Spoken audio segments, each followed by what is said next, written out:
আজকে বানাচ্ছি ধাবা স্টাইলের এগ তড়কা, যেটা আমরা খুবই পছন্দ করি।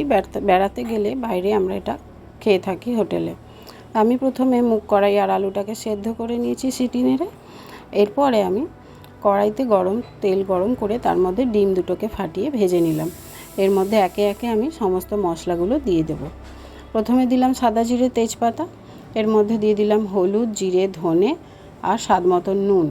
এরপর এটাকে ভালো করে ভাজা ভাজা হলে পেস্ট করে রাখা টমেটো আর পেঁয়াজটাও এতে দিয়ে দিলাম। পেঁয়াজ আর টমেটোকে ভালো করে এর মধ্যে মিশিয়ে নিলাম।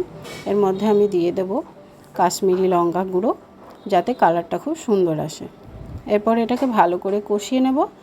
আর যখনই তেল ছেড়ে আসবে তার মধ্যে আমি দিয়ে দেব মিক্সি ধোয়া জলটা। আর একটুখানি নাড়াচাড়া করে নিলাম। যখনই দেখলাম ভালো মতন কষিয়ে গেছে, আদা রসুন পেস্টটাও এর সাথেই দিয়ে দিয়েছিলাম। আদা রসুনের কাঁচা গন্ধটা চলে গেছে, তার মধ্যে আমি দিয়ে দিলাম মুগ কড়াই সেদ্ধটা।